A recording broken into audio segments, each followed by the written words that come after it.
This story begins with a simple but powerful question. Why does Venezuela keep returning to global headlines? And why does its confrontation with the United States seem endless? Pause for a moment and think. To understand this, we have to go back in time. Venezuela, a country sitting on the largest proven oil reserves in the world, was once among the wealthiest nations in Latin America. But as the Cold War ended and U.S. influence expanded across the region, something changed. Slowly, quietly, Venezuela's political balance began to shift. Then came 1998, the rise of Hugo Chávez, a turning point. He spoke like the people, sounded like the streets, and openly challenged U.S. power. He brought the nation's oil under state control, and in that moment, Washington and Caracas were set on a collision course. After Chávez's death, Nicolás Maduro took power, and everything accelerated. The economy collapsed, inflation exploded, money became paper. Millions were forced to leave, not by choice, but by survival. The United States accused the government of destroying democracy, of crushing human rights, while Venezuela's leadership pointed to U.S. sanctions, oil restrictions, and diplomatic pressure as the real cause of the suffering. These sanctions weren't just policies, they became a weapon, and they still shape Venezuela's reality today. In recent years, disputed elections, arrests of opposition figures, and questions about Maduro's grip on power dragged Venezuela back into the global spotlight.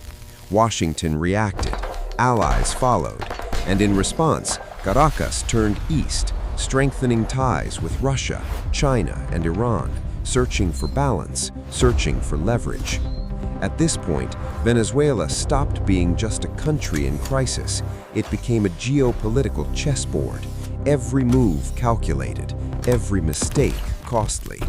Oil, ideology, power, and human survival now exist in the same sentence. Today's updates hint at change, quiet negotiations, possible shifts in sanctions. A new phase may be approaching.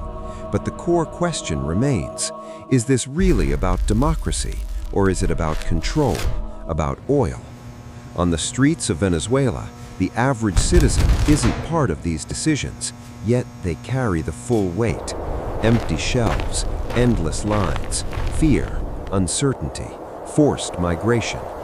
This documentary is a reminder that when global ambition collides with local leadership and natural resources, it is always ordinary people who pay the highest price. History has shown this again and again. Wherever strategic resources meet power, instability follows. Venezuela is living proof. Now the final question.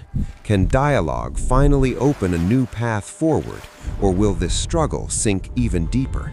If this story made you stop, think, and question the headlines, hit like, subscribe to the channel right now for more real, human-centered documentary storytelling, and turn on the notification bell so you never miss what comes next.